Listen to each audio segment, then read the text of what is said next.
A fat maid slept with the CEO and ran. But the next day, 50 black cars rolled into her tiny town.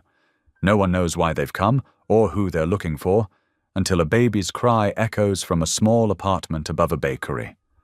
The woman everyone overlooked is suddenly the center of a storm. He's not here for revenge. He's here for something even more shocking. The truth she's been hiding for almost a year. As cameras flash and whispers spread, why did she run from the man who would give up an empire to find her? And when he finally stands face to face with the woman who vanished with his heart, will forgiveness come too late, or rewrite both their lives forever? Tell me in the comments where you're watching from right now, and if this story speaks to you, make sure you hit subscribe so you don't miss the next one. The pre-dawn silence wrapped around Tamika Grant like a familiar shawl as she made her way through the dimly lit halls of the Cross Mansion. Her sensible shoes whispered against the marble floors, each step measured and purposeful. At 5:30 in the morning, the grand house felt less intimidating, more like an old church waiting for its congregation. In the formal dining room, Tamika pulled out the family silver from the heavy wooden cabinet, laying each piece carefully on the polishing cloth spread across the massive table. The weight of tradition and wealth resided in every fork and spoon. Her reflection, distorted in a silver serving bowl, showed a woman with kind eyes and full features, her hair neatly wrapped in a patterned scarf. Amazing grace, how sweet the sound! She hummed softly, working the polishing cloth in small circles. The familiar hymn filled the empty space around her, a quiet comfort in the grey light filtering through tall windows. Thunder rumbled in the distance, promising rain later in the day. 2 floors above, in his private study, Jason Cross sat motionless in his leather chair. The photograph in his hands caught the weak light. Sarah's smile frozen in time, her eyes bright with life at their last Christmas together. His thumb traced the edge of the frame, a gesture worn smooth by repetition. The house felt especially empty this morning. 18 months since Sarah's passing, and still the silence echoed. Jason's tailored suit couldn't hide the slight slope of his shoulders, the weight of grief still pressing down. The first streaks of dawn painted the sky outside his window in watercolor grays and pale pink, but he barely noticed. A soft chime from his phone reminded him of the early meeting waiting at the office. Jason placed the photograph back on his desk with careful precision, adjusting it to the exact angle where Sarah's smile seemed to fill the room. The kitchen, with its professional-grade appliances and marble countertops, served as neutral ground between upstairs and downstairs. Tamika had just finished with the silver when the need for coffee drew her there. Their smart coffee maker, all chrome and digital displays, blinked an angry red error message. "Oh, come on now," Tamika muttered, pressing buttons with growing frustration. "Don't be difficult today. It's been temperamental lately." Jason's voice came from the doorway, making her start slightly. "Mr. Cross, I'm sorry I didn't hear you come in." Tamika stepped back from the machine, smoothing her hands down her navy uniform dress. Jason moved into the kitchen, his presence filling the space in a way that made it seem smaller. "No need to apologize. I've been meaning to say something else, actually." He paused, one hand resting on the counter. "About last night, I shouldn't have spoken to you that way about the dining room arrangement. It was uncalled for." The memory of his sharp words about the place settings made Tamika's cheeks warm, but she shook her head. "It's forgotten, Mr. Cross. Sometimes days are just hard." The understanding in her voice carried no judgment, only compassion. "Still," he insisted, "it wasn't right." His fingers drummed once on the counter before he turned to the coffee maker. "May I?" "Please." Tamika gestured to the machine. "It's speaking in riddles this morning." Jason studied the display for a moment, then pressed a combination of buttons. Nothing happened. He tried again, and the machine responded with an irritated beep. A small smile tugged at Tamika's lips. "Looks like it's not playing favorites." The unexpected comment caught Jason off guard. He looked at her, really looked at her, perhaps for the first time. There was something genuine in her face, a warmth that reminded him of summer afternoons. "I suppose not," he replied, and felt his own lips curve upward slightly. The smile felt foreign, like a language he'd forgotten how to speak. But it was there, brief and real. "Well," Tamika said, reaching for the French press on a high shelf. "Sometimes the old ways are best." She had to stretch to reach it, and Jason automatically moved to help, their hands briefly meeting on the glass container. "Thank you," she said softly, setting it on the counter. "Would you like a cup, Mr. Cross? It'll take a few minutes longer, but it'll be worth the wait." Jason checked his watch, then nodded. "Yes, thank you. I'd like that." They worked in comfortable silence, Tamika grinding the beans while Jason filled the kettle. The rich scent of coffee soon filled the kitchen, pushing back the shadows of early morning. Outside, the storm clouds gathered, painting the sky in deeper shades of grey. When Tamika poured the coffee into 2 mugs, one simple white ceramic, the other an elegant designer piece, the moment felt almost normal. Like they were just 2 people sharing coffee on a quiet morning, instead of employer and employee, instead of 2 souls carrying their separate burdens. "This is excellent," Jason said after his first sip, surprise evident in his voice. "My grandmother's method." Tamika explained. She always said, "Patience makes the best coffee." She cradled her own mug, letting the warmth seep into her hands. They stood there, the billionaire CEO and his housekeeper, drinking coffee as the storm approached. When Jason finally left for his office, the smile he'd shared lingered in Tamika's mind, like a photograph slightly out of focus but worth keeping. The day passed in its usual rhythm of tasks and quiet moments. By evening, the promised storm had arrived in full force, rain lashing against windows and wind howling through the gardens. Tamika finished her duties in the library, dusting shelves of leather-bound books that probably hadn't been opened in years. In his study, Jason stared at his laptop screen without really seeing it. The house creaked and sighed around him, and for a moment he could almost imagine Sarah's laugh echoing down the hallway. But it was just the wind, playing tricks with memory.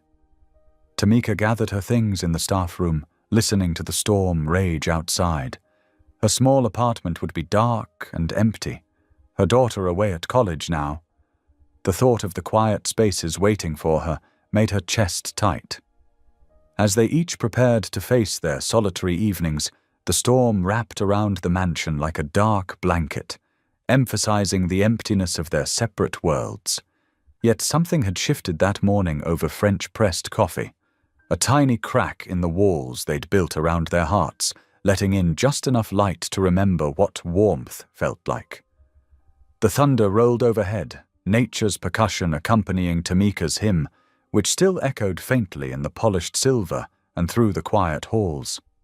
In his study, Jason touched the photograph of Sarah one last time before turning off his desk lamp, carrying the memory of an unexpected smile into the gathering night. The storm intensified as night fell, transforming from steady rain to savage winds that whipped through the trees surrounding the mansion. Lightning split the sky in brilliant flashes, followed by thunderclaps that shook the windows in their frames. Tamika was finishing her evening duties when the lights flickered once, twice, and then plunged the entire mansion into darkness. She froze in place, her hands still holding the duster she'd been using on the hallway tables. "Mrs. Grant?" Jason's voice called from somewhere nearby, followed by the beam of a flashlight. "Are you all right?" "Yes, Mr. Cross," she answered, turning toward his voice. "I'm fine." just surprised. Jason appeared around the corner, his usually pristine appearance slightly disheveled. The power's out across the whole neighborhood. The roads aren't safe. There's flooding reported on Main Street. He paused, running a hand through his hair. I insist you stay in the staff quarters tonight. I wouldn't feel right letting you drive in this weather. Tamika hesitated. The staff quarters were comfortable, more comfortable than her own apartment, if she was honest. But staying overnight at her employer's home felt like crossing an invisible line. I don't want to impose, she started. Please. Jason cut in. It's not an imposition, it's common sense. His voice softened. I'd never forgive myself if something happened to you on the drive home. The sincerity in his tone made her relent. Thank you, Mr. Cross. That's very kind. He handed her a flashlight from a nearby emergency kit. There are fresh linens in the quarters. Make yourself comfortable. With that, he turned and disappeared down the darkened hallway toward his study. Tamika made her way to the staff quarters, but sleep eluded her. The storm raged outside, and something else nagged at her mind, the lost look in Jason's eyes when he'd handed her the flashlight. After an hour of tossing and turning, she got up. Lord, guide my steps, she whispered, then headed towards the study. The door was partially open, warm lamplight from a battery-operated lantern spilling into the hallway. She knocked softly. Mr. Cross? No answer came, but she could hear movement inside. Taking a deep breath, she pushed the door open. Jason sat in his leather chair, tie loosened, a half-empty bottle of whiskey on the desk beside him. In his hands, he held the photograph she'd seen him looking at before.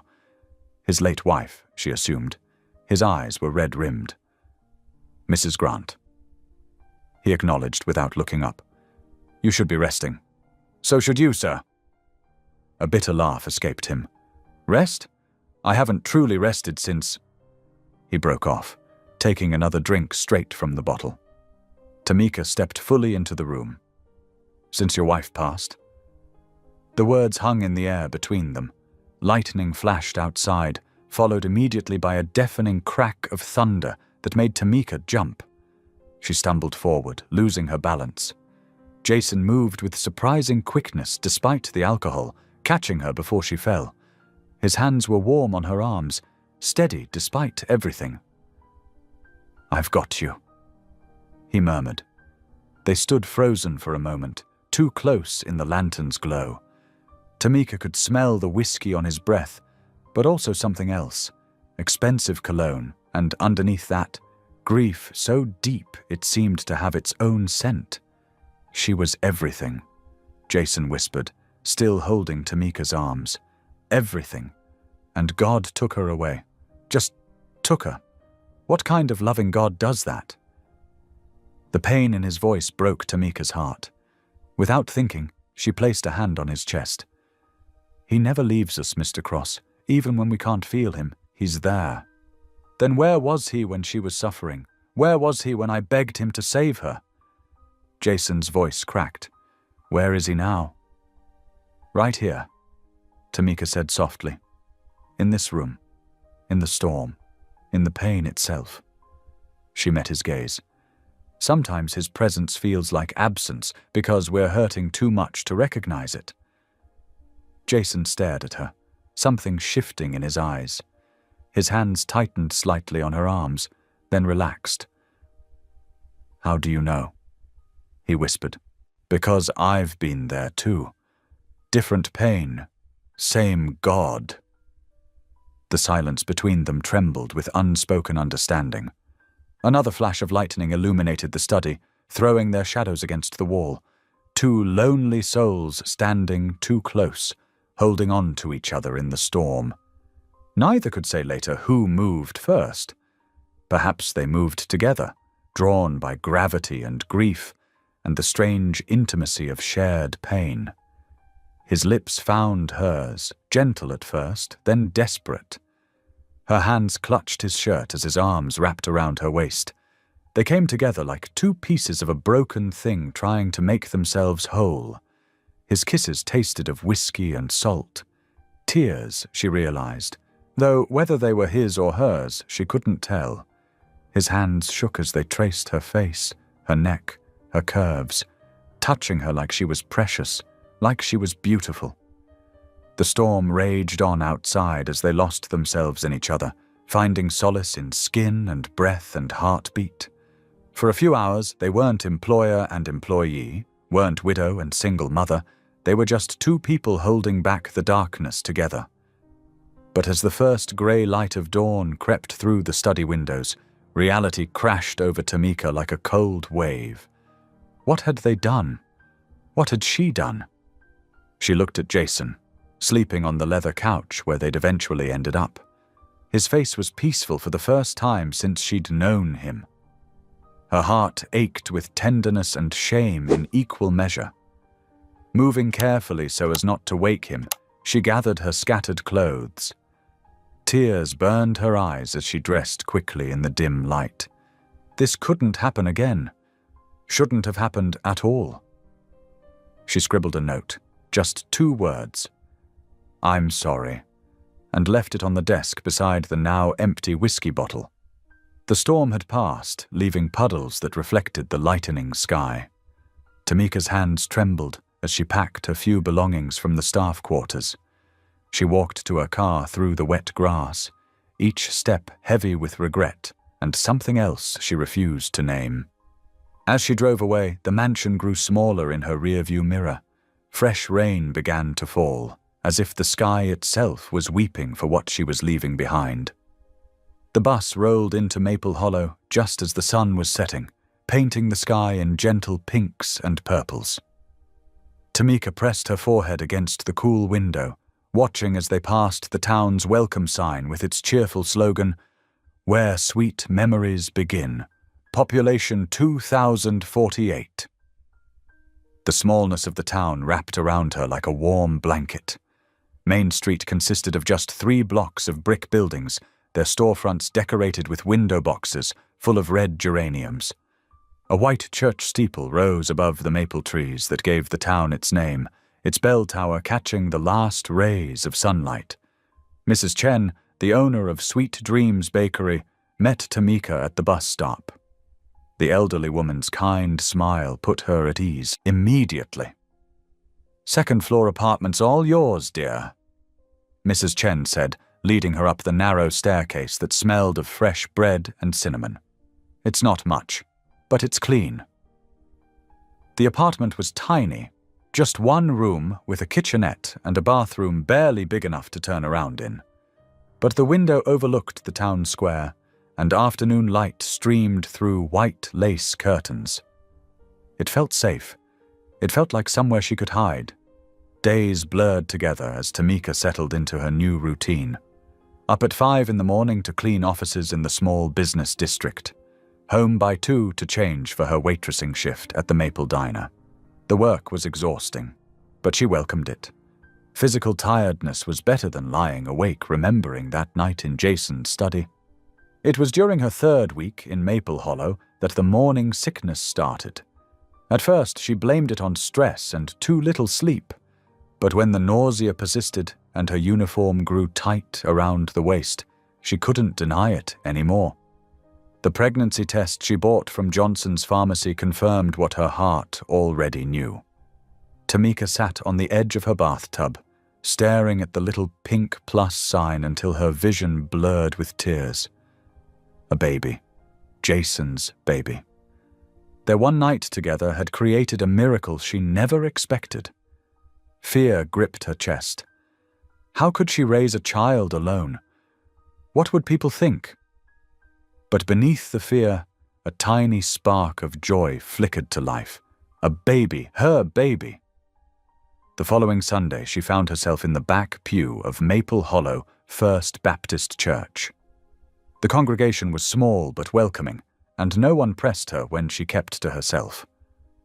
After the service, an elderly woman with silver hair and kind eyes approached her. "I'm Louise Matthews," she said, sitting down beside Tamika. But everyone just calls me Mrs. Louise. You're new here." Something in the woman's gentle manner made Tamika's carefully constructed walls crumble.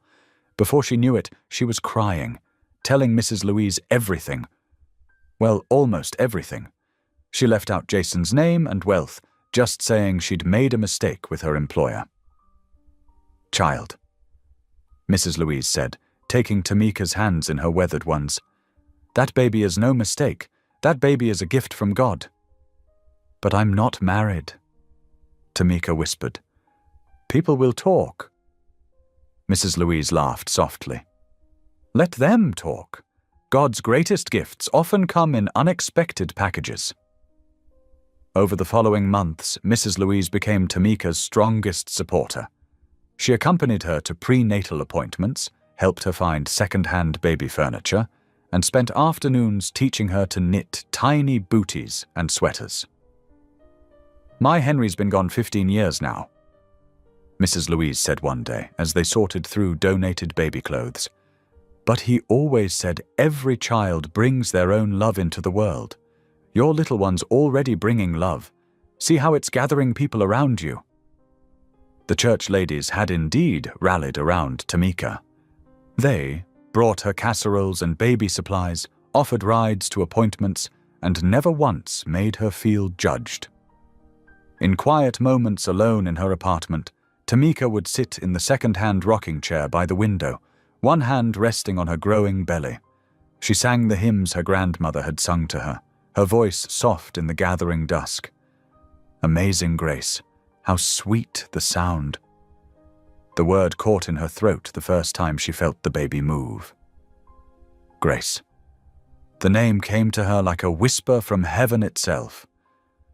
"Grace," she murmured, rubbing her belly. "That's your name, little one. Grace Grant." Sometimes, usually late at night when she couldn't sleep, Tamika would think about Jason. She imagined telling him about the baby, their baby. But then she'd remember the pain in his eyes when he spoke of his late wife, the way grief had hollowed him out. How could she add more complexity to his life? No, it was better this way. Grace would be her blessing to carry alone. She sewed baby clothes from soft flannel she found on sale, making tiny dresses and onesies in peaceful shades of yellow and green. Each stitch was a prayer, each finished garment an act of love. "The Lord provides," Mrs. Louise would say whenever Tamika worried about money. And somehow he did. Extra shifts at the diner. A neighbor with a crib her grandchildren had outgrown. A church member who knew someone looking for a weekend housekeeping job. Maple Hollow wrapped its arms around her, becoming the home she never knew she needed. The bakery smells wafting up through her floorboards, the church bells marking the hours, the friendly waves from shopkeepers who knew her name. It all felt like grace itself.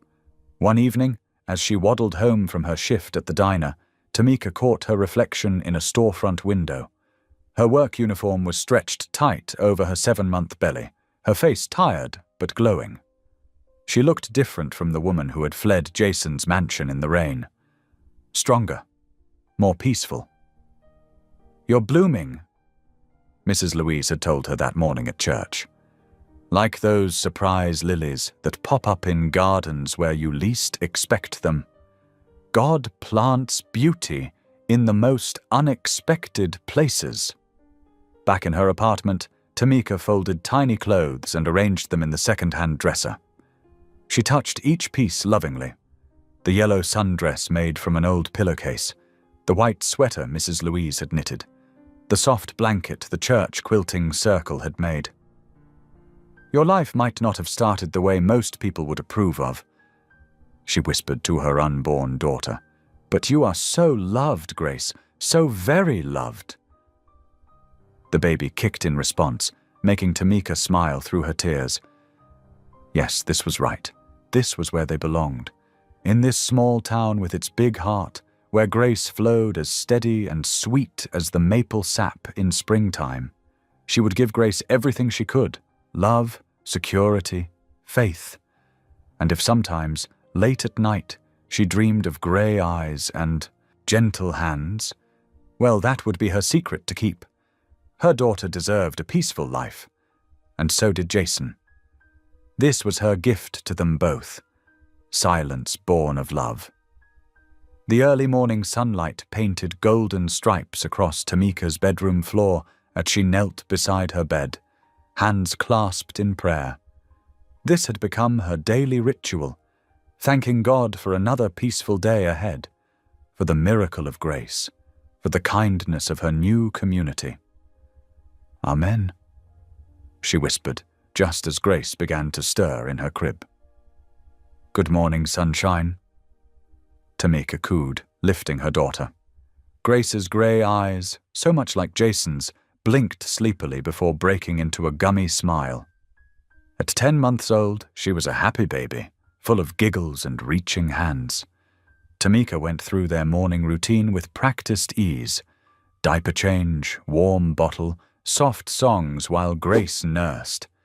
She dressed her daughter in a pale yellow romper that Mrs. Louise had sewn, carefully combing the dark curls that were starting to spring from Grace's head.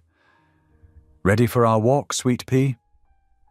Tamika secured Grace in her second-hand stroller, tucking a light blanket around her legs, though the spring morning was mild. These morning walks had become sacred time, just mother and daughter greeting the day together. The streets of Maple Hollow were quiet at this hour. A few early risers nodded hello as they collected their newspapers or watered their flower boxes. The smell of fresh bread from Henson's bakery drifted down Main Street, making Tamika's stomach rumble. Mr. Henson was already at his counter when she pushed the stroller through the door, bell jingling overhead. His weathered face creased into a grandfatherly smile at the sight of Grace. There's my favorite customer. He came around the counter, hands already reaching for the baby. May I? Tamika nodded, smiling as she lifted Grace into his flour-dusted arms. The old baker had become like family over the past year, watching out for them both with quiet kindness. Someone's getting bigger every day, he said, bouncing Grace gently.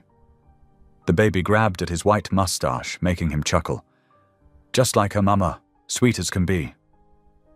He handed Grace back and disappeared into the kitchen, returning with a paper bag. Fresh sourdough, still warm, and a couple of those orange cranberry muffins you like. Mr. Henson, you don't have to— Hush now. Can't have my girls going hungry. He waved away her attempt to pay. Besides, this little angel brings more joy to my shop than any money could buy. Tamika's eyes misted as she accepted the bag. This was why she loved Maple Hollow. These small kindnesses freely given, this sense of belonging she'd never known before. She had just settled Grace back in her stroller when she noticed a change in the street outside. People were gathering at windows, pointing and whispering. A low rumble of engines drew closer. 3 black SUVs rolled down Main Street, their tinted windows reflecting the morning sun. They moved slowly, purposefully, like searching predators. Tamika's heart stuttered in her chest. She knew those vehicles. They were from Cross Enterprises' executive fleet. My word, Mr. Henson muttered, coming to stand beside her at the window. Don't often see fancy cars like that around here. The lead SUV pulled to a stop, directly in front of the bakery. Tamika's hands tightened on the stroller handle as the rear door opened. A polished black shoe emerged, followed by a familiar, tall figure in an expensive grey suit. Jason Cross looked thinner than she remembered, his face more lined. He stood for a moment on the sidewalk, running a hand through his silver-touched dark hair as he surveyed the street. Even after a year, the sight of him made her breath catch. Tamika. Mr. Henson's voice was gentle with concern. You've gone white as my flower, dear. Do you know that, gentleman? She couldn't answer. Grace chose that moment to let out a happy squeal, reaching for the crystal sun catcher that hung in the window. The sound drew Jason's attention. His head turned sharply toward the bakery. Their eyes met through the glass. Time seemed to stop. all the carefully constructed piece of the past year shattered in that single moment of recognition. Jason's face showed a flash of raw emotion before his businessman's mask slipped back into place. He started walking toward the bakery entrance. "Tamika?" Mr. Henson touched her arm. "Should I?" "It's all right," she managed to whisper, though her heart was racing. He's Grace's father." Understanding dawned in the old baker's eyes. Without a word, he moved to stand protectively near her as the bell above the door chimed. Jason's presence filled the small shop. His expensive cologne, the same one she remembered from that stormy night, mingled with the homey scent of fresh bread. He stopped just inside the door, his gaze moving from Tamika to the baby in the stroller. Grace looked up at him curiously, grey eyes meeting their mirror image. A muscle jumped in Jason's jaw. "Tamika." His voice was hoarse, as if he'd been searching for a long time just to say her name. "I've been looking for you." The sound of his voice broke whatever spell had frozen her in place. Tamika's hands trembled as she gripped the stroller handle tighter, instinctively angling herself between Jason and Grace. How did you find me?" The words came out barely above a whisper. It wasn't easy. He took a step closer, stopping when she tensed. "You disappeared completely. No forwarding address, no phone number. I hired private investigators, but you'd covered your tracks well." A ghost of a smile touched his lips. "Until someone mentioned seeing you at a small-town bakery, serving the best sourdough bread in 3 counties. Mr. Henson made a small sound of pride at that, then quickly covered it with a cough. "I thought—" Tamika swallowed hard. "I thought it would be better this way, for everyone." "Better?" Something flashed in Jason's eyes. Hurt, anger, she couldn't tell. "You vanished without a word. I woke up alone, Tamika. I thought—" He ran a hand through his hair again, a gesture she remembered from when he was struggling to express himself. "I thought something had happened to you, that I'd somehow driven you away, hurt you somehow." "No," she said quickly. "No, you didn't hurt me, I just—" She glanced down at Grace, who was watching the exchange with solemn eyes. "Things got complicated." Jason's gaze followed hers to the baby. He took another step forward, slower this time. "She has my eyes," he said softly. Tamika nodded, unable to speak past the lump in her throat. "What's her name?" "Grace." The word came out on a shaky breath. "Grace Louise Grant. Grace." He repeated it like a prayer. May I see her, please?" The naked longing in his voice made Tamika's heart ache. She looked to Mr. Henson, who gave her an encouraging nod. "Would you—" She gestured to the small cafe table by the window. "Would you like to sit down?" Jason nodded, moving carefully as if afraid to startle them. He sank into one of the chairs, while Tamika settled Grace on her lap at the opposite side of the table. Mr. Henson quietly retreated to his kitchen, giving them privacy while staying within earshot. Grace studied Jason with frank curiosity, then broke into one of her heart-melting smiles. Jason's breath caught audibly. "She's beautiful," he whispered, "like her mother." Color rushed to Tamika's cheeks. "Jason, why didn't you tell me?" The question held no accusation, only a deep sadness. "Did you think I wouldn't want to know? That I wouldn't want to be part of her life?" "You were grieving," Tamika said softly. "You'd been through so much already. I didn't want to complicate your life further. So you decided to carry this alone?" He leaned forward, his voice intense. "Raise our daughter by yourself rather than trust me with the truth." "I trusted you with my heart that night," she answered, surprising herself with her honesty. "But in the morning, it all seemed like a dream. You're Jason Cross, billionaire CEO, grieving widower. I'm just me, a housekeeper who got above herself. I thought it would be easier. Easier for whom?" Jason interrupted. Not for you, struggling alone. Not for Grace, growing up without knowing her father. And certainly not for me, spending a year searching for the woman who'd brought light back into my life, only to discover I had a daughter too. Tears spilled down Tamika's cheeks. Grace patted her face with concern, making soft baby sounds of distress. I'm sorry, Tamika whispered. I thought I was doing the right thing. The right thing would have been letting me choose. Jason said quietly. Letting me be there for both of you. Before Tamika could respond, Grace reached across the table toward Jason, making grabbing motions with her tiny hands. Without thinking, Tamika rose and stepped around the table, gently, transferring their daughter into his arms. Jason cradled Grace with infinite tenderness, his eyes bright with unshed tears as she immediately grabbed his silk tie and stuffed it in her mouth. Hello, Grace, he murmured. I'm your daddy. The bell above the bakery door chimed as more townspeople filtered in, drawn by the sight of the luxury vehicles lining Main Street.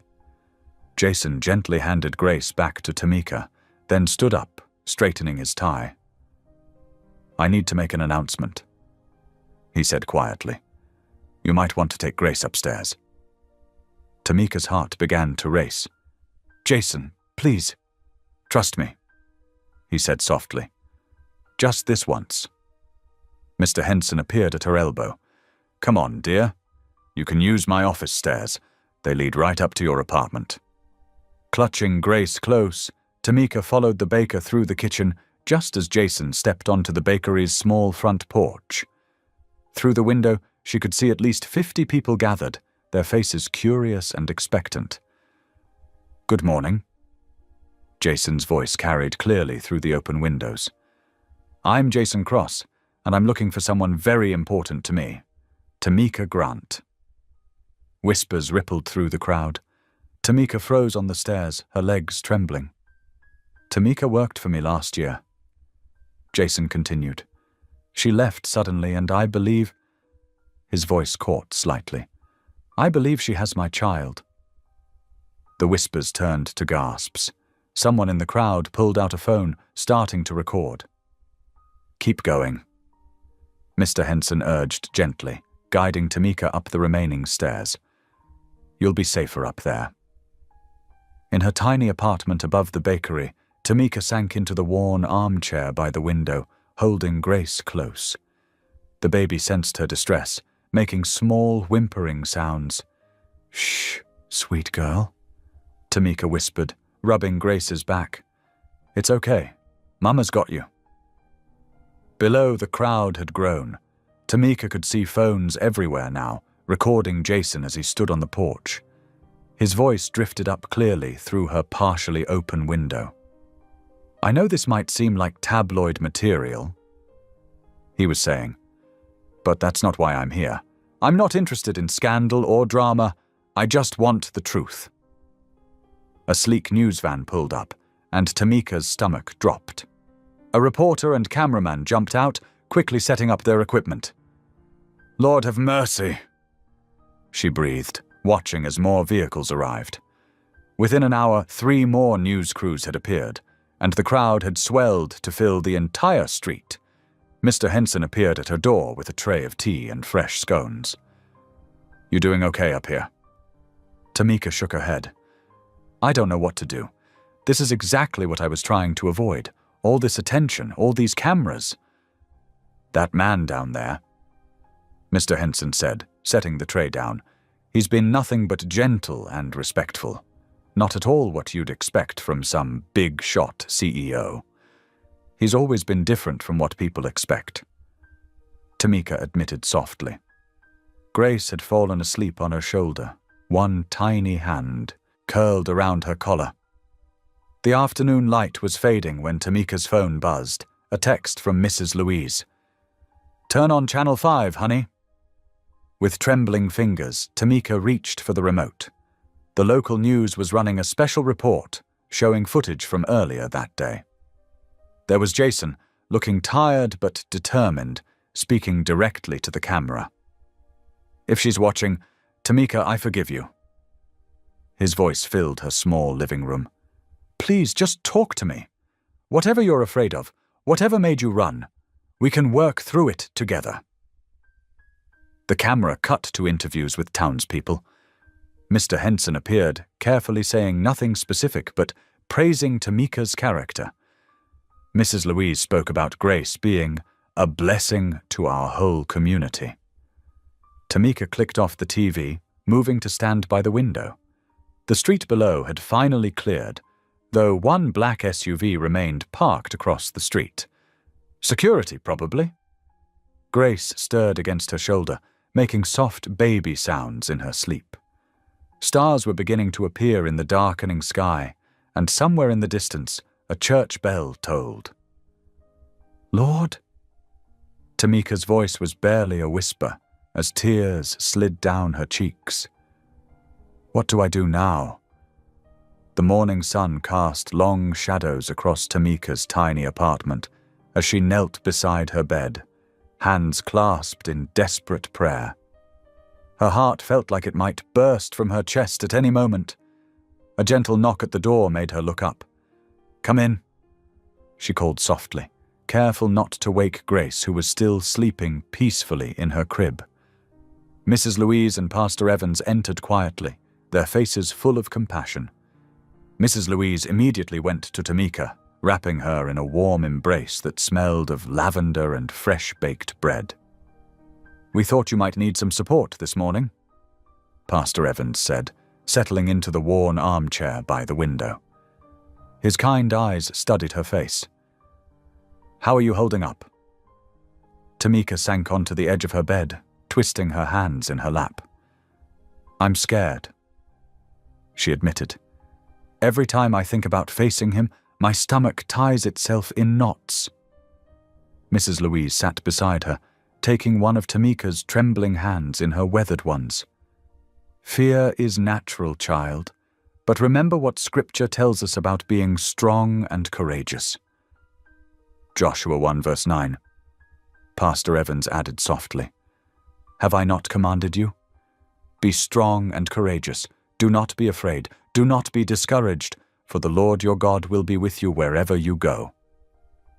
Tamika closed her eyes, letting the familiar words wash over her. In her crib, Grace stirred and made a small, cooing sound. Look at that precious child, Mrs. Louise said, nodding toward the crib. She's a gift from God, Tamika. And that man downstairs? He deserves to know his daughter. But what if... Tamika's voice cracked. What if he tries to take her away? Pastor Evans leaned forward, his expression serious.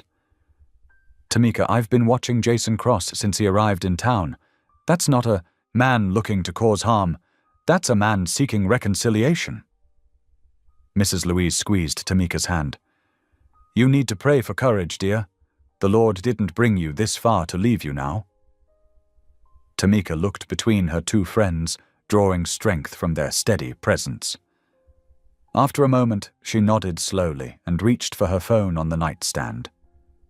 Her fingers shook as she dialed the number for the Mountain View Hotel.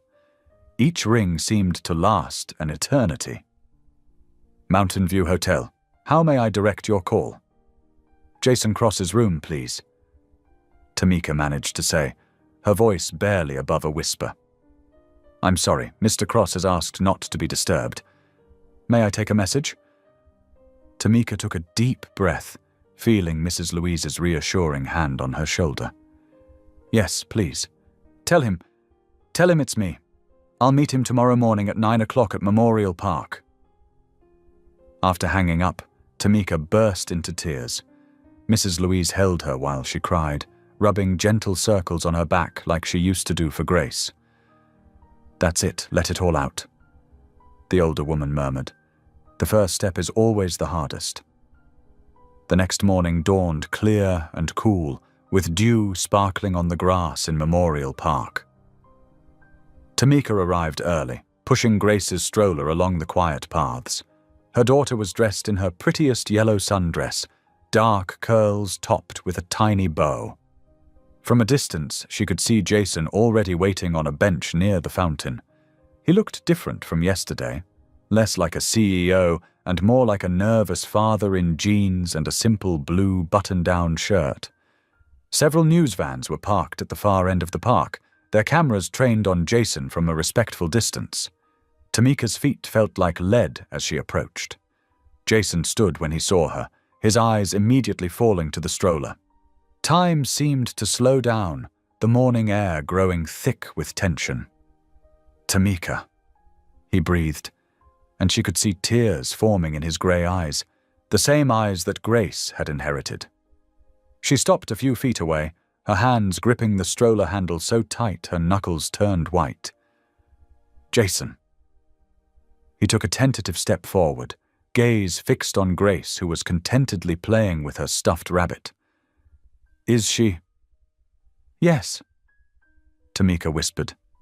"This is Grace." Jason reached out instinctively, then pulled back when he saw Tamika tense. "May I?" Tamika hesitated, her protective instincts warring with the truth she saw in his eyes. After what felt like forever, she nodded slowly. With trembling hands, Jason knelt beside the stroller. "Hi, Grace," he said softly, voice thick with emotion. "I'm your daddy." Grace looked up at him with curious eyes, then broke into a sunny smile that was pure Tamika. Jason's breath caught audibly. "She has my eyes," he whispered. "And your smile when she's being mischievous," Tamika added, without thinking. Jason looked up at her, and the weight of everything unsaid hung between them. "Will you sit with me, please?" Tamika nodded, settling onto the bench beside him, but keeping one hand on the stroller. For a long moment, neither spoke, watching as Grace played with her rabbit. "I looked everywhere for you," Jason finally said, his voice low and intense. "When I woke up that morning and found you gone, I thought I'd dreamed it all." "I was scared," Tamika admitted. "Scared of what people would say, scared of causing a scandal, scared of—" She swallowed hard. "Scared of how much that night meant to me." "It meant everything to me too," Jason said quietly. "That night, it was the first time since Sarah died that I felt alive again. You showed me such gentleness, such understanding." Tamika wiped at a tear sliding down her cheek. "I didn't want to be a burden to you. You were grieving, and I thought—" "You thought wrong," Jason interrupted gently. "I was lost in grief, yes, but you helped me find my way back to faith that night. When you told me God never abandons us, I needed to hear that more than you knew." Grace chose that moment to drop her rabbit. Before Tamika could move, Jason was already reaching for it. As he handed it back, Grace grabbed his finger, holding on tight and giggling. The simple sound seemed to melt years of pain from Jason's face. He looked at Tamika, eyes shining. "May I hold her, please?" This time, Tamika didn't hesitate. She lifted Grace from the stroller and carefully placed her in Jason's arms. The baby immediately reached for his face, patting his cheeks with tiny hands. "Hello, beautiful girl," Jason whispered, pressing a gentle kiss to Grace's forehead. "I've waited so long to meet you." They talked for hours, the morning slipping away as they shared their stories. Jason spoke about his frantic search for her, his private investigators coming up empty. Tamika described her months of mourning sickness, the kindness of the Maple Hollow community, the joy of Grace's birth. "I prayed for you both every night," Jason confessed as Grace dozed in his arms. "I didn't even know about her, but something in my heart knew I'd lost more than just you that morning." The sun was high overhead when Grace finally began to fuss, ready for her lunch. As Tamika prepared to leave, Jason touched her arm gently. "I want to be part of her life," he said. "Part of both your lives, if you'll let me. No pressure, no demands, just a chance to know my daughter. And maybe—" He paused, looking into her eyes. Maybe a chance to show you that you can trust me." Grace chose that moment to let out another delighted giggle, reaching for Jason's nose. The sound seemed to wrap around them both, melting away the last barriers of doubt and fear. The morning sun painted Maple Hollow's main street in warm, golden light as Jason walked into Mr. Henson's bakery. The bell above the door chimed softly, and the smell of fresh bread wrapped around him like a warm embrace. "The usual order for Tamika?" Mr. Henson asked with a knowing smile, already reaching for the paper bags. "And maybe something special for Grace," Jason added, his eyes crinkling at the corners. A week had passed since their first meeting in the park, and he'd quickly learned his daughter's fondness for Mr. Henson's sweet potato muffins. The small cottage he'd rented sat just 2 streets over from Tamika's apartment. It was nothing like his mansion back home, just a simple 2-bedroom house with creaky floorboards and faded wallpaper, but somehow it felt more like home than anywhere he'd been in the past year. Every morning started the same way. Breakfast delivery from the bakery, followed by helping Tamika with whatever errands she had planned for the day. Today, they needed to pick up Grace's prescription from the pharmacy and shop for groceries. When Jason arrived at Tamika's apartment above the bakery, she was already dressed and getting Grace ready for the day. The baby squealed with delight at the sight of him, reaching out with grabby hands. "Someone's happy to see their daddy," Tamika said softly, the words still new and tender between them. Jason took Grace into his arms, breathing in her baby powder scent. "Good morning, Princess," he whispered, pressing a kiss to her curly head. They walked to the pharmacy together, pushing Grace's stroller down the quiet streets. Several townspeople waved, already used to seeing them together. The initial shock of Jason Cross's presence had mellowed into acceptance, especially after seeing how tenderly he cared for Tamika and Grace. "The faucet in your kitchen is still dripping," Jason mentioned as they waited for the prescription. "I could fix that for you today." Tamika looked up at him, a slight smile playing at her lips. "You know how to fix faucets." "I wasn't always a CEO," he replied with a wink. "Some things you never forget." Later that afternoon, Jason sat cross-legged under Tamika's sink, tools spread out around him. Grace watched from her playpen, occasionally throwing her stuffed rabbit in his direction. "Hand me that wrench?" he asked Tamika, who knelt beside him with an amused expression. "This one? Perfect." Their fingers brushed as she passed it to him, sending a familiar warmth through his chest. The past week had been filled with moments like these, simple, domestic, precious. They'd fallen into an easy rhythm, learning to be comfortable around each other again.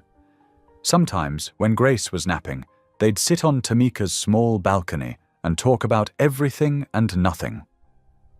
That evening, while Grace played with her blocks on the living room floor, Tamika stirred a pot of beef stew on the stove. The rich aroma filled the apartment, reminding Jason of comfort and home.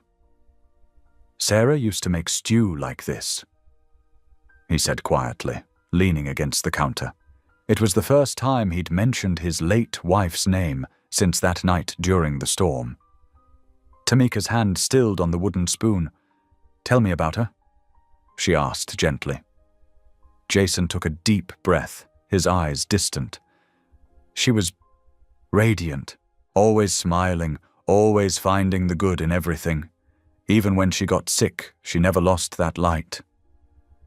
His voice cracked slightly. The cancer took her so fast. One day she was planning our vacation to Italy, and the next, I couldn't save her. All my money, all my connections, none of it mattered. Tamika reached out, touching his arm softly. "It wasn't your fault, Jason. I know that now," he whispered. "But for a long time I was so angry, at God, at myself, at the whole world. Losing her nearly destroyed me. I threw myself into work, stopped going to church, pushed everyone away." He looked at Grace, who was happily stacking blocks. "Until that night with you," You reminded me that Grace still exists, that love isn't finished with me yet. The moment was shattered by sudden shouts from outside.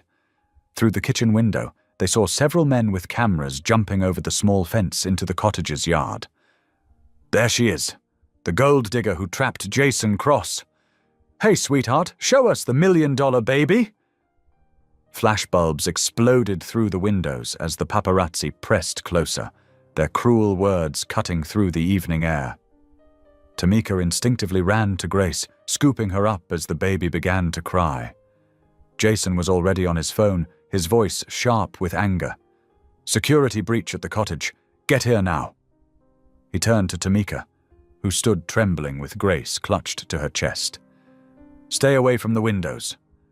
Within minutes, Jason's security team arrived, their black SUVs screeching to a halt outside. The paparazzi scattered like rats, but not before getting their shots. Tamika's frightened face, Grace crying, Jason's protective stance in front of them. When the chaos subsided, Tamika sat on the couch, still shaking. Grace had calmed down and was now sleeping against her shoulder, but Tamika's eyes were wide with fear. I can't do this to her, she whispered. I won't let them turn her life into a circus. Jason knelt in front of her, taking her free hand in his. Listen to me, Tamika. What happened tonight? It ends now. I promise you no one will ever humiliate you or Grace again. His voice was steel and velvet at once. I've already contacted my lawyers. We'll get restraining orders, increase security, whatever it takes. You and Grace are my family now, and I protect my family. Tamika looked into his eyes, seeing the same determination she'd glimpsed that first morning in his kitchen, when he'd apologized for snapping at her. But now there was something more, a fierce tenderness that made her heart skip. I'm sorry, he continued softly. I should have anticipated this, should have had better security in place. But I promise you, things will be different from now on. Grace stirred in her sleep, making little snuffling sounds that drew both their gazes. In the quiet aftermath of the chaos, they watched their daughter sleep, united in their desire to protect her from the harsh realities of their complicated world. A week of relative peace followed the paparazzi incident. The morning sun painted Maple Hollow in gentle strokes of gold, and life seemed to settle into a sweet rhythm. Jason had kept his promise. Additional security measures meant no more unwanted visitors, and Tamika felt safe again in her little apartment above the bakery. That Thursday morning started like any other. Tamika was warming Grace's bottle while Jason sat at her small kitchen table, scrolling through emails on his phone. The coffee maker hummed softly, filling the air with its rich aroma. Everything felt normal, peaceful even, until Jason's phone buzzed with an incoming call. Jessica, he answered, recognizing his assistant's number. What's wrong? Tamika turned from the counter, catching the sudden tension in his voice. She watched as the color drained from his face. When did this happen? Jason's knuckles whitened around the phone. No, that's impossible. I signed off on every transaction myself. He stood up, pacing the small kitchen. How much are we talking about? Grace babbled from her high chair, reaching for her bottle, but both adults were frozen in the gravity of the moment. Get Martin to pull all the records from the past 5 years. Yes, everything. Jason's voice had taken on that commanding tone Tamika remembered from his mansion. I'll be there as soon as I can. When he ended the call, the silence in the kitchen felt heavy enough to touch. Jason braced himself against the counter, his shoulders rigid with stress. What is it? Tamika asked softly, touching his arm. Robert Chen, my chief financial officer. Jason's voice was hollow. He's been embezzling funds from the company for years. We're talking millions of dollars, maybe more. The FBI is involved now. Tamika's hand flew to her mouth. Oh, Jason. The board is calling an emergency meeting. He hesitated, turning to face her. They're demanding I return to the city immediately. Jessica says there are already reporters camping outside the corporate office. Before Tamika could respond, Jason's phone buzzed again. This time it was a text message from the chairman of the board. As he read it, his jaw clenched. "They want me to distance myself from you and Grace," he said quietly, "to preserve the company's image during this crisis. They're worried about how it would look. Me hiding out in a small town with—" He couldn't finish the sentence. "With your former housekeeper and illegitimate child?" Tamika completed it for him, her voice steady despite the pain those words caused. Jason reached for her hand. "You know that's not how I see you. But that's how they see us," she said simply. "How the world sees us." They spent the day in a strange limbo, trying to maintain normalcy for Grace's sake, while Jason fielded endless calls from his lawyers and board members. By evening, the gravity of the situation had become clear. The company Jason had built from the ground up was in serious trouble. That night, after Grace was asleep, they sat at Tamika's small kitchen table. A half-empty cup of tea sat cold between them. Outside, crickets chirped in the darkness, oblivious to the human drama unfolding inside. "I might lose everything," Jason finally said, his voice rough with exhaustion. "The company, my reputation, everything I've worked for my entire life." He ran his hands through his hair, a gesture of frustration Tamika had come to know well. "The board wants me to call a press conference tomorrow, deny any knowledge of the embezzlement, and announce my temporary step back from the company." "And what about us?" Tamika asked quietly. "They want me to—" He struggled with the words. "To make it clear that my relationship with you was a brief indiscretion during a period of grief, and that I'm focused now on saving the company." Tamika absorbed this, her hands folded carefully in her lap. The old familiar feeling of being less than tried to creep in, but she pushed it away. God hadn't brought her this far to let shame win now. "What do you want to do?" she asked. Jason stood up, walking to the window. The streetlights cast long shadows across his face. "I've spent 20 years building this company. It employs thousands of people. If it falls apart because of this, then don't lose your soul trying to keep it." The words came out of Tamika's mouth with quiet certainty. Jason turned to look at her, surprised by the strength in her voice. "What?"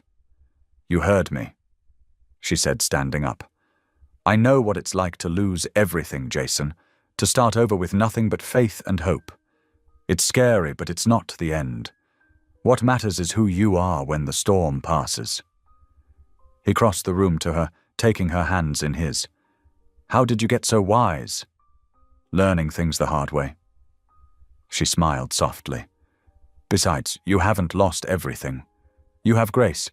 You have—" She hesitated. "You have me." They stood there in the quiet kitchen, holding on to each other as the weight of decisions yet to be made hung in the air between them. The next morning dawned grey and cool. Jason's bag was packed and waiting by the door. He'd spent an hour just holding Grace, memorizing the feel of her tiny hands and the sweet baby smell of her hair. "I'll come back as soon as I can," he promised, standing in Tamika's doorway. "Once I get this sorted out." "I know," Tamika said, bouncing Grace gently in her arms. "Do what you need to do. We'll be here." Jason leaned down to kiss Grace's forehead. Then, after a moment's hesitation, pressed a gentle kiss to Tamika's cheek. "Thank you," he whispered, "for reminding me what really matters." Tamika stood at her window, watching as Jason's black SUV pulled away from the curb. Grace waved her little hand, not understanding why her daddy was leaving. As the car disappeared down the rural road, taking Jason back to his world of skyscrapers and boardrooms, Tamika felt her heart ache with a familiar mix of loss and pride. "It's okay, sweet girl," she whispered to Grace, though perhaps she was really talking to herself. Sometimes loving someone means being brave enough to let them face their battles alone. She turned away from the window, holding her daughter close. The morning light filtered through the curtains, casting patterns on the floor that reminded her of stained glass windows in church. Somewhere in the distance, a church bell rang, its clear tone carrying across the quiet town, marking another beginning, another chance for Grace to work its quiet miracle in their lives. The days after Jason's departure melted together like watercolors in the rain. Tamika threw herself into her routines, finding comfort in the familiar rhythm of work and motherhood. Each morning, she'd wake before dawn to feed Grace, then bundle her up for the walk to Mrs. Louise's house, where the elderly widow had insisted on watching the baby while Tamika worked. "You're too thin, child," Mrs. Louise would say, pressing containers of homemade soup into Tamika's hands. "You need to keep your strength up." But food had lost its taste lately. The cruel headlines splashed across newspapers and gossip sites had stolen her appetite. Walking through town became an exercise in keeping her head high, while whispers followed her like shadows. "Billionaire's baby mama drama," screamed one tabloid headline at the grocery store checkout. "Maid traps tycoon, the gold digger's guide to catching a CEO," proclaimed another. Tamika's hands shook as she quickly turned the magazines around, protecting Grace from seeing her mother's face plastered across the covers like some kind of criminal. The baby gurgled happily in her carrier, unaware of the storm surrounding their little family.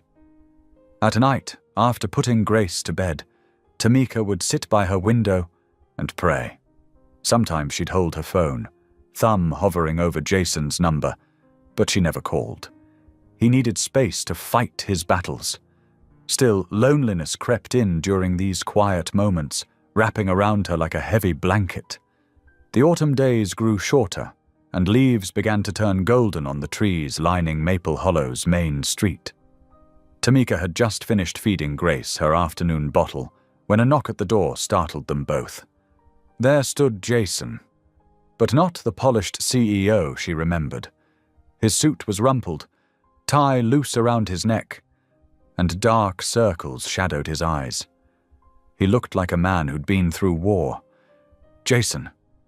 Tamika's heart clenched at his appearance. "What happened?" He stepped inside, his movements heavy with exhaustion.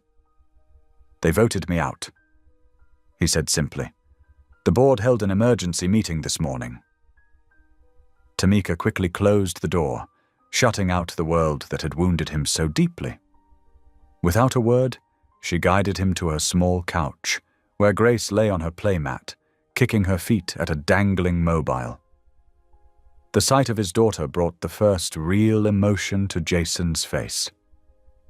He reached down to touch her cheek, and Grace caught his finger, squeezing it with her tiny fist. Something in his expression crumbled. "Let me make you some tea," Tamika said softly, already moving towards the kitchen. She needed to do something, anything, to help. "They wanted me to hold a press conference," Jason called after her, his voice hollow. "They had it all scripted out. I was supposed to say our night together was a mistake, that I was grieving and vulnerable, that you took advantage." The kettle Tamika was filling clattered against the sink. She set it down carefully, trying to steady her trembling hands. "But I couldn't do it," he continued. "I looked at that statement they wanted me to read, and all I could think about was Grace. About you. About how much peace I've found here in this little town, more than I ever had in that glass tower." Tamika returned with 2 steaming mugs, setting them on the coffee table. She sat beside him, close enough to offer comfort, but not so close as to overwhelm. "So I resigned," he said simply, "before they could fire me. I stood up in that boardroom and told them they could take the company, but they couldn't take my peace." He turned to look at her, his grey eyes intense. "I won't let them destroy what matters most." Tamika's throat tightened with emotion. She reached out and took his hand, her darker fingers intertwining with his pale ones. They sat in silence, watching Grace play, listening to her happy babbles. "You can stay here tonight," Tamika said after a while. "The couch isn't much, but it's perfect." Jason interrupted, squeezing her hand. "Everything here is perfect." As evening settled over Maple Hollow, they shared a simple dinner of leftover chicken soup and fresh bread from the bakery downstairs. Jason told her everything about the investigation revealing deeper corruption than anyone had suspected, about board members who'd turned against him, about reporters camping outside his mansion. "I don't even care anymore," he admitted, helping her clear the dishes. "It's like losing the company lifted a weight I didn't know I was carrying." Later, after Grace was tucked into her crib, Tamika brought Jason a pillow and blanket for the couch. He'd shed his suit jacket and tie, rolled up his sleeves. In the soft lamplight, he looked younger, more vulnerable. "Thank you," he said quietly, "for giving me a safe place to land." Tamika smiled, smoothing the blanket over the couch arm. "That's what family does," she replied, then blushed at her own boldness. But Jason just smiled, the first real smile she'd seen from him all day. He settled onto the couch, and Tamika turned out the main lights, leaving just a small lamp glowing. Through the thin walls, they could hear Grace's soft breathing from her crib in the next room. For the first time in weeks, maybe months, Jason's face relaxed completely. The worried lines on his forehead smoothed out, and his breathing became deep and regular. In the peaceful quiet of Tamika's modest apartment, surrounded by the simple evidence of family life, Grace's toys scattered on the floor, baby bottles drying on the dish rack, a half-finished blanket Tamika was knitting, he finally found rest. Tamika watched from her bedroom doorway for a moment, her heart full of emotions she couldn't quite name. Then she quietly closed her door, leaving it cracked just enough to hear if Grace needed her in the night. Through her window, she could see the stars twinkling over Maple Hollow, brighter than they ever shone in the city. A cool breeze carried the scent of autumn leaves and wood smoke. Somewhere in the distance, a train whistle echoed. A lonely sound, but tonight it didn't feel lonely at all. Dawn painted the sky in soft pinks and purples as Tamika woke to the sounds of Grace's morning babbles through the baby monitor. She stretched, ready to start her usual routine, when she heard Jason's gentle voice. "Hey there, little sunshine. Are you hungry?" Tamika smiled, listening to him talking softly to Grace. After everything he'd lost yesterday, his voice still held such tenderness. She lay there for a moment, savoring the peaceful morning sounds of bottles clinking and Grace's happy coos. Then came a crash that made her heart stop. "Jason!" Tamika called out, jumping from her bed. No answer. Just Grace's startled cry. She rushed into the kitchen and found Jason crumpled on the floor, the baby bottle rolling away from his outstretched hand. Grace sat in her high chair, crying and reaching for her father. "Jason!" Tamika dropped to her knees beside him. His face was ashen, skin clammy. "Jason, can you hear me?" His eyes fluttered but didn't focus. His breathing came in short, irregular gasps. With trembling hands, Tamika grabbed her phone and dialed 911. "I need an ambulance," she said, trying to keep her voice steady. "A man collapsed. He's 42 years old. Yes, he's breathing, but it's not right." The operator's calm voice guided her through, checking his pulse and positioning him on his side. Every second stretched like an hour. Tamika kept one hand on Jason's shoulder while reaching up to comfort Grace. "It's okay, baby," she whispered, though tears streamed down her face. "Daddy's going to be okay. Lord, please let him be okay." Memories flooded her mind unbidden. That stormy night when they'd first crossed the line between employer and employee, the warmth of his arms, the gentleness in his touch. The months of silence that followed, heavy with unspoken words and hidden truths. She'd run away then, thinking she was protecting him. Now he lay unconscious on her kitchen floor, and she'd never felt more helpless. Sirens wailed in the distance, growing closer. Mrs. Louise appeared in the doorway, still in her robe and slippers. "I heard the commotion," she said, immediately taking charge of Grace. "Go with him, dear. We'll look after the baby." The paramedics worked efficiently, checking vital signs and hooking up monitors. Their technical terms blurred together in Tamika's ears, something about arrhythmia and blood pressure. They loaded Jason onto a stretcher, his normally commanding presence diminished against the stark white sheets. In the ambulance, Tamika held his hand, noticing how cold his fingers felt. "I'm here," she whispered. "I'm not running away this time." The emergency room was a chaos of beeping machines and rushing medical staff. They whisked Jason away for tests, leaving Tamika alone in the waiting room. She sank into an uncomfortable plastic chair, her mother's old Bible clutched to her chest like a shield. Hours crawled by. Tamika alternated between pacing and praying, her thoughts spinning between past and present. She remembered the first time she'd seen Jason in his study, staring at his late wife's photo with such raw grief. The way he'd apologized for snapping at her, showing the kindness beneath his pain.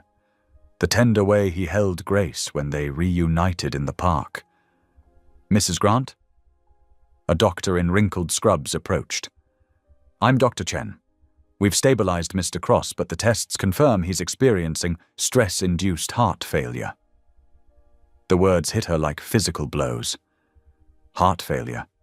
But he's so young. Chronic stress, especially emotional trauma, can severely impact cardiac health.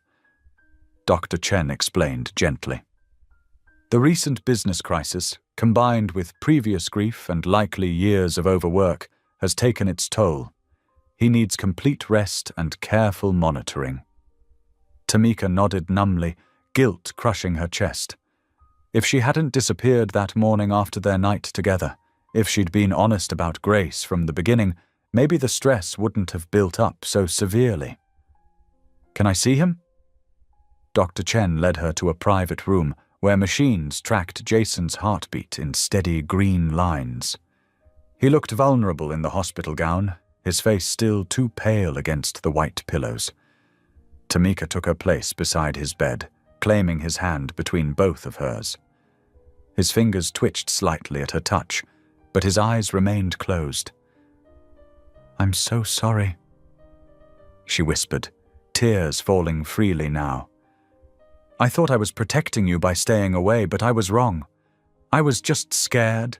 Scared of my feelings, scared of what people would think, scared of not being good enough for someone like you." The monitors beeped steadily as she continued her vigil. Outside the window, the sun climbed higher, but Tamika barely noticed. She opened her Bible, drawing strength from the worn pages as she had so many times before. "Lord," she prayed softly, "I know I've made mistakes.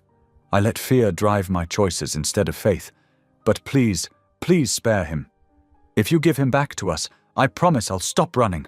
I'll face whatever comes with truth and trust in your plan." Jason's fingers tightened weakly around hers, and she held on, hoping he could feel her presence even in unconsciousness. The morning light filtered through the hospital, blinds casting gentle shadows across his face as the monitors continued their steady rhythm, marking each precious heartbeat. Tamika settled deeper into her chair, still clutching his hand, prepared to wait as long as necessary. In the quiet of the hospital room, surrounded by beeping machines and the whisper of oxygen, she kept her tear-filled vigil, praying for the man who had changed her life in ways she never expected. The fluorescent lights of the hospital corridor cast harsh shadows as Tamika made her daily trek between Jason's room and the small hospital chapel.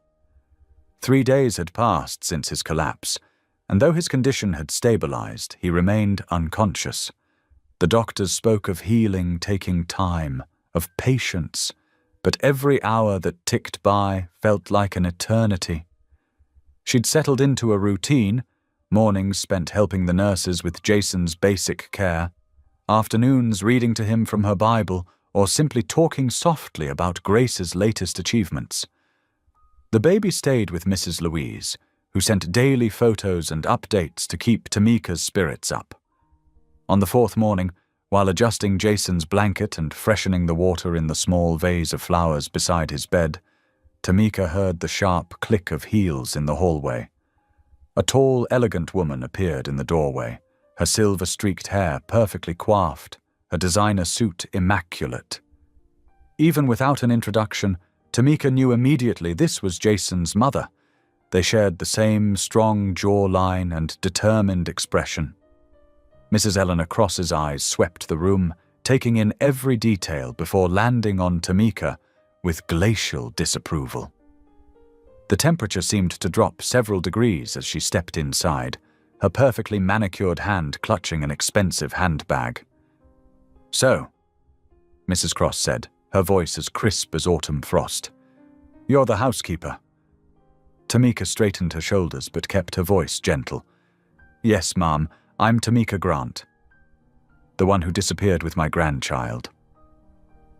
It wasn't a question. Mrs. Cross moved closer to Jason's bed, her face tightening as she looked at her son's pale features. When she turned back to Tamika, her eyes blazed with barely contained fury. "You cost my son everything." The accusation hung heavy in the air between them. Tamika felt its weight, but something in her heart, perhaps the peace she'd found through prayer these past few days, helped her stand firm. "No, Ma'am," she replied softly, smoothing Jason's blanket with careful hands. "Grief did that. I just gave him someone to talk to." Mrs. Cross's eyebrows rose slightly, clearly not expecting such a measured response. She opened her mouth as if to argue, then closed it again, looking at her son's face. "The doctors say the stress triggered his heart failure," Mrs. Cross said after a long moment, her voice tight with emotion. "The company scandal, the media circus, all of it?" "Yes, Ma'am," Tamika acknowledged. But the weight he was carrying started long before that. Losing his wife, trying to be perfect for everyone, never letting himself grieve properly, that's what really broke his heart. The older woman's shoulders stiffened. "You presume to know my son better than I do?" "No, Ma'am. I just listened when he needed to talk." A nurse entered then, checking Jason's vital signs and making notes on his chart. Both women fell silent, watching the routine examination. When they were alone again, Mrs. Cross claimed the chair on the opposite side of Jason's bed, clearly settling in for a long stay. The day passed in tense silence. Tamika continued her quiet ministrations, moistening Jason's lips with a damp cloth, adjusting his pillows, murmuring soft prayers under her breath. Mrs. Cross watched it all with sharp eyes, her expression unreadable. As evening approached, Tamika gathered her worn Bible and shawl. "I'm going to the chapel," she said quietly. "I'll be back in a little while." Mrs. Cross merely nodded, her attention fixed on her son. The hospital chapel was small but peaceful, its stained glass windows casting colored shadows in the dying light. Tamika slipped into her usual pew, the wooden seat familiar after so many hours spent here. She opened her Bible, but the words blurred as tears filled her eyes. "Lord," she began, her voice barely above a whisper, "I know I've made so many mistakes. Running away that morning was wrong. I let fear win instead of trusting in your plan. Please forgive me for that." She wiped her eyes with trembling fingers. "And Lord, please heal Jason's heart. Not just his physical heart, but his spirit too. He's carried so much pain for so long. If you give him back to us, I promise to help him find his way back to you. I'll be patient and strong, whatever comes next." Unknown to Tamika, Mrs. Cross stood in the chapel doorway, having followed silently from Jason's room. The older woman watched as Tamika continued to pray, her words becoming more personal, more vulnerable. "And Lord, please help me be worthy of his trust this time. Help me be the kind of mother Grace needs, and maybe the kind of woman Jason could learn to love properly, in your time and your way." Tears began to roll down Mrs. Cross's cheeks, silent but steady. She pressed a hand to her mouth, watching as Tamika bowed her head over clasped hands, her shoulders shaking with quiet sobs. The next morning, Tamika arrived early as usual, carrying a fresh change of clothes and some homemade soup that Mrs. Louise had sent. She found Mrs. Cross already in Jason's room, looking somewhat softer around the edges despite her perfect appearance. As Tamika set down her things, Mrs. Cross cleared her throat. "I heard you in the chapel last night." Tamika stilled, then nodded slowly. "I didn't know you were there." "Exactly." Mrs. Cross's voice had lost its icy edge. "You weren't performing for anyone. You were just being honest." She took a deep breath. "I've spent the night thinking about what you said, about grief being what cost Jason everything, and about how you just listened when he needed to talk." Tamika waited, sensing there was more. "You're not who I thought you were," Mrs. Cross finally said, meeting Tamika's eyes directly. "I had you all wrong. I saw the headlines, heard the gossip, and made assumptions that—" She paused, choosing her words carefully. "That were unfair and unkind. Thank you, Mrs. Cross." Tamika replied softly. "That means a lot to me." The older woman stood, smoothing her skirt with practiced hands. "Well then, perhaps we should start over." She extended her hand. "I'm Eleanor Cross, Jason's mother, and I would very much like to meet my granddaughter properly when the time is right." Tamika took her hand, feeling the warmth beneath the formal gesture. "I'm Tamika Grant, and Grace would love to meet her grandmother." As they both settled into their chairs on either side of Jason's bed, the morning sun broke through the clouds outside, filling the room with gentle light. The monitors continued their steady beeping, marking each precious heartbeat as mother and former housekeeper began to bridge the gap between their worlds, united in their love for the man who lay between them. The steady rhythm of hospital monitors filled the room as morning light streamed through the windows. Tamika sat in her usual chair, Grace nestled against her chest, while Mrs. Cross stood nearby, her hand resting lightly on Tamika's shoulder. The gesture, though small, spoke volumes about how far they'd come in just a few days. A slight change in Jason's breathing caught Tamika's attention. His eyelids fluttered, and slowly, so slowly it seemed time itself had paused, they opened. Those familiar grey eyes, the same ones Grace had inherited, focused first on the ceiling, then turned toward the sound of Tamika's quiet gasp. "Jason?" Tamika whispered, tears already streaming down her cheeks. Grace, sensing the shift in energy, cooed softly. His lips moved, forming words that barely carried across the space between them. "I heard you praying." Tamika let out a sound that was half laugh, half sob. "You were listening?" "Every word." He managed, his voice rough from disuse. "In and out, but I heard you." His gaze drifted to his mother, then back to Tamika and Grace. "All of you." Mrs. Cross pressed a tissue into Tamika's free hand before dabbing at her own eyes. "I'll get the nurse," she said, squeezing Tamika's shoulder once more before stepping out. Jason's hand moved slightly on the blanket, reaching toward them. Tamika stood carefully, mindful of Grace, and moved closer so he could touch his daughter's tiny hand. Grace immediately wrapped her fingers around her father's index finger, bringing a weak smile to his face. "My girls," he whispered. The next few hours passed in a blur of medical checks and careful monitoring. By early afternoon, Jason was sitting up slightly, his color improving with each passing hour. Sunlight poured through the window, creating a warm pool of light that seemed to embrace their small family. Mrs. Cross had gone to arrange for some proper food to be brought in, leaving them alone for the first time since Jason's awakening. Grace napped peacefully in the hospital-provided bassinet while Tamika sat on the edge of Jason's bed, their fingers intertwined. "I've been doing a lot of thinking," Jason said, his voice stronger now, though still quiet. "Even before this." He gestured vaguely at the hospital room. "About what really matters." Tamika squeezed his hand gently. "And what did you decide?" "That I want to start over. Build something meaningful this time." His eyes held a new kind of determination, not the driven, almost desperate energy of his CEO days, but something steadier, more grounded.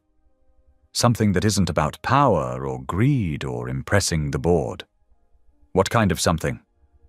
Jason's thumb traced patterns on her palm as he spoke.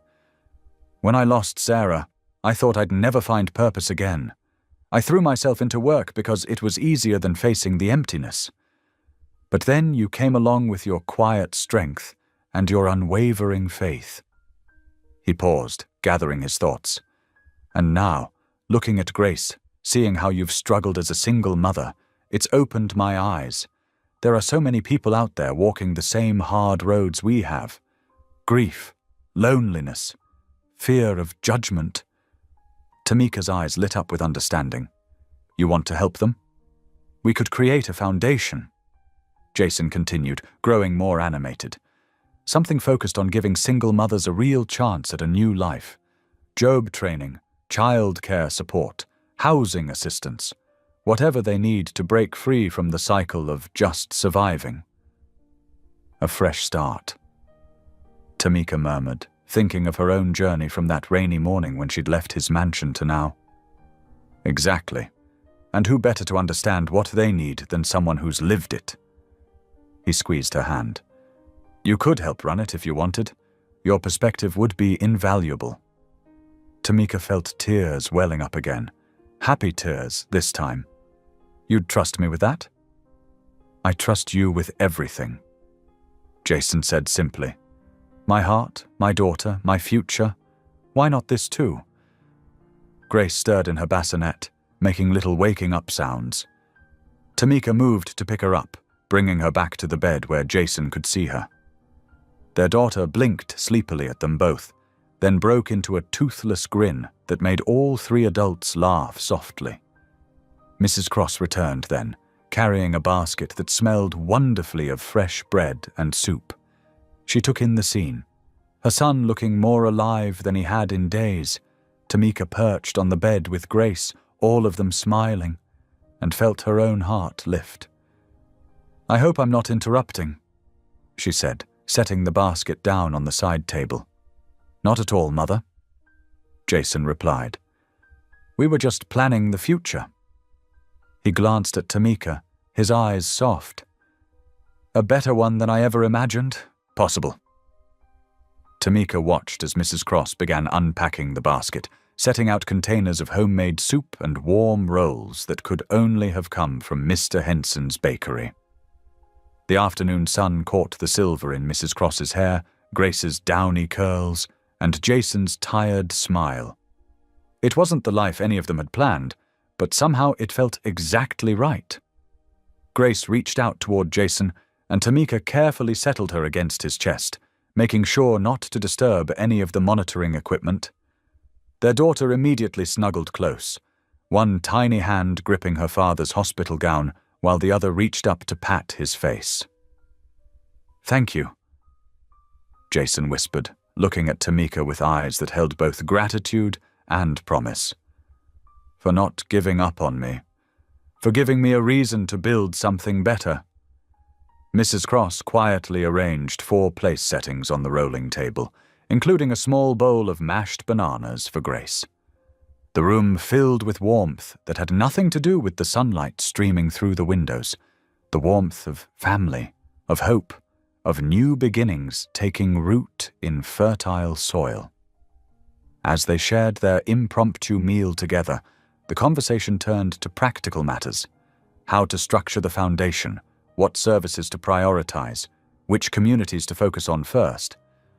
But underlying every word was a current of joy, of purpose found and faith rewarded. Grace, secure in her father's arms, began to hum the same hymn Tamika often sang while cleaning, "Amazing Grace." The adults fell silent, listening to the baby's innocent melody. It seemed fitting somehow, this song of redemption and second chances, sung by the child who had brought them all together. The late summer breeze carried the scent of ripening tomatoes through the open windows of the farmhouse. Tamika stood at the kitchen sink, watching Jason and Grace in the garden below. Her husband, the word still felt new and wonderful in her mind, was teaching their daughter how to check if the vegetables were ready for picking. "See this one, sweetheart?" Jason's voice drifted up. "When it's this deep red color, that means it's perfect for Mama's spaghetti sauce." Grace's delighted giggle floated on the air as she reached for another tomato with chubby fingers. At 18 months old, she was more likely to squeeze the fruit than harvest it properly, but Jason's patience never wavered. The peaceful scene before her was a far cry from the corporate chaos they'd left behind. 3 months had passed since Jason's release from the hospital, and each day brought new healing. The farmhouse, with its weathered white paint and wraparound porch, sat on 15 acres just outside the city limits. It was smaller than Jason's mansion, but felt more like home than that cold marble palace ever had. Their new neighbors, mostly farming families who'd lived in the area for generations, had welcomed them without fanfare. Here, Jason wasn't the fallen CEO or the subject of gossip columns. He was just another man working his land, showing up for Sunday service with his family, and bringing fresh vegetables to community potlucks. The phone rang, interrupting Tamika's thoughts. She recognized the number. Harrison Wells, Jason's former vice president. "Mr. Cross's residence," she answered formally. "Mrs. Cross?" Harrison's smooth voice oozed charm. "Is Jason available? The board has been discussing his return. We are prepared to offer him full reinstatement as CEO, plus a considerable bonus." Tamika watched her husband help Grace balance on the garden wall. "He's busy right now, Mr. Wells, but I'll tell him you called. Please remind him that his expertise is wasted on charitable endeavors." After hanging up, Tamika shook her head. It was the 3rd such call this month, but she knew Jason's answer would be the same as always. That evening, as they sat on the porch swing after putting Grace to bed, she told him about the call. Jason just smiled and pulled her closer. "They still don't understand," he said softly. "What we're building with Faith House is worth more than any corporate takeover." Faith House was taking shape in a renovated Victorian mansion downtown. The old building had good bones, as Mrs. Louise said, and even better spirit. Already 4 single mothers and their children had moved into the upstairs apartments while participating in job training programs below.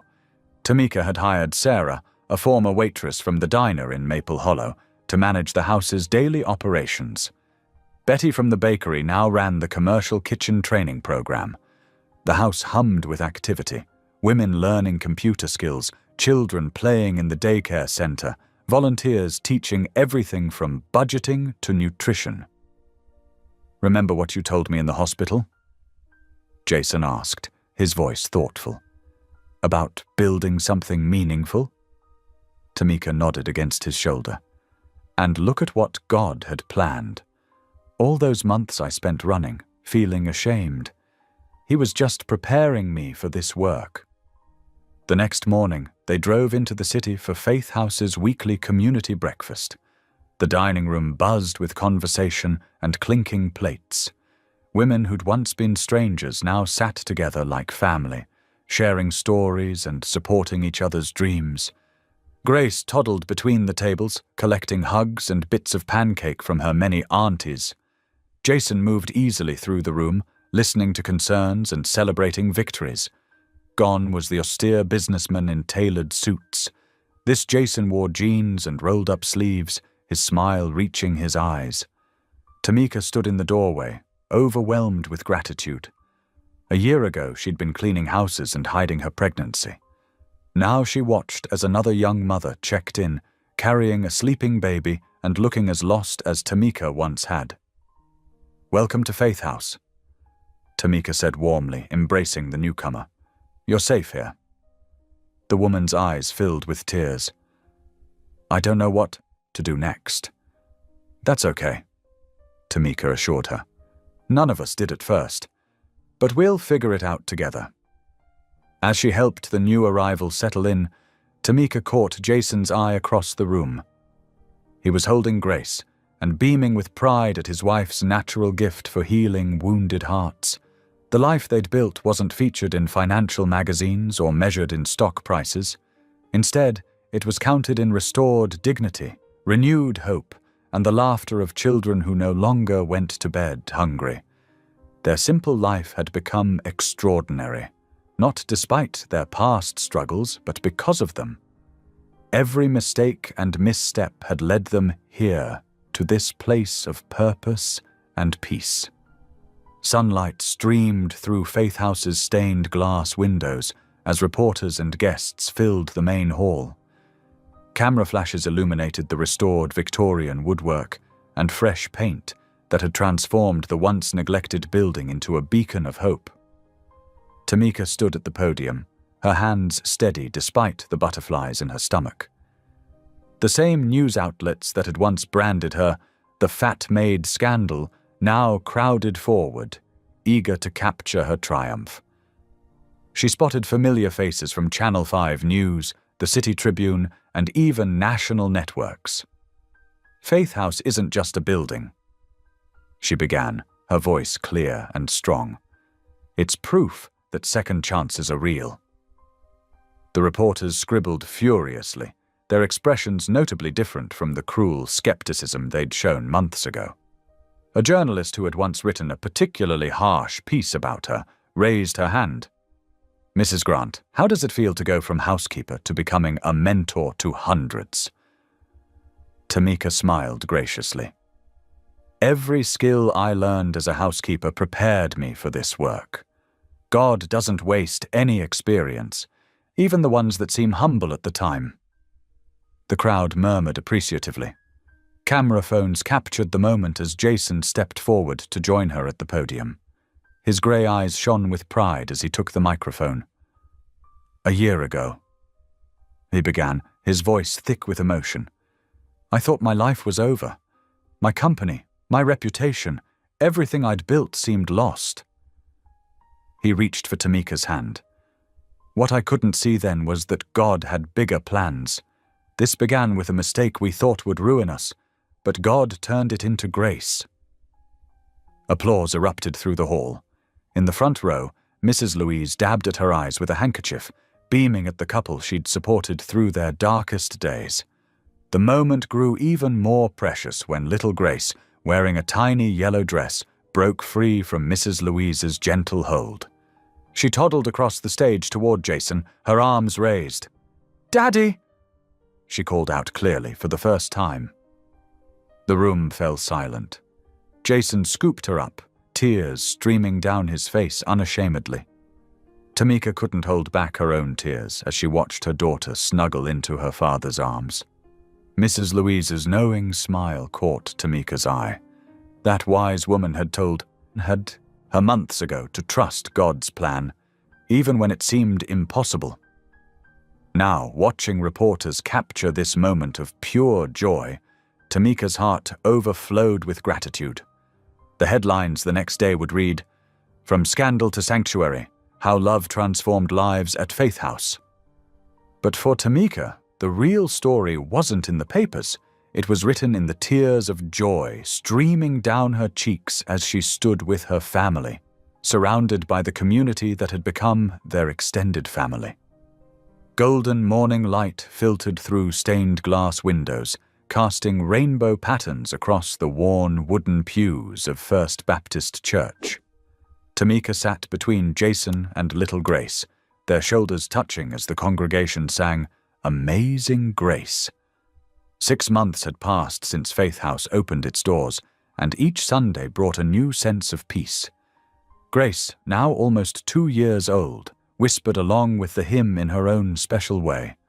Her dark curls caught the light as she swayed, one tiny hand clutching her father's sleeve, the other holding her mother's fingers. Jason's deep voice carried the bass notes, while Tamika harmonized softly, their voices blending like they'd sung together for years. After the final prayer, they joined the steady stream of people flowing out into the bright autumn morning. The air held that perfect crispness that made everything feel fresh and new. Without discussion, their feet carried them toward Memorial Park, the same park where they'd reunited all those months ago.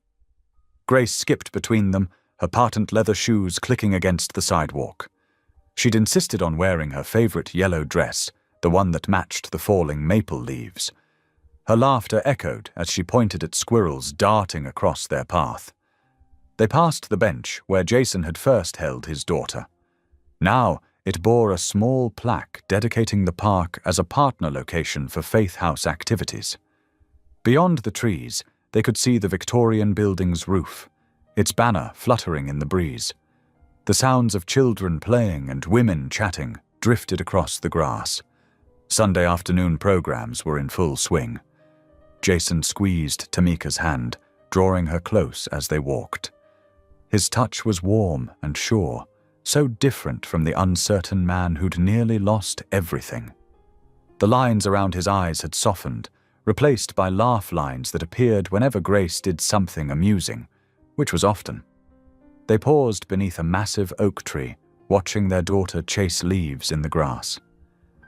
Jason turned to Tamika, his grey eyes full of tenderness. "You know something?" he said softly, kissing her forehead. "You didn't ruin my life, Tamika. You gave it back to me." Tamika's heart swelled as she leaned into his embrace.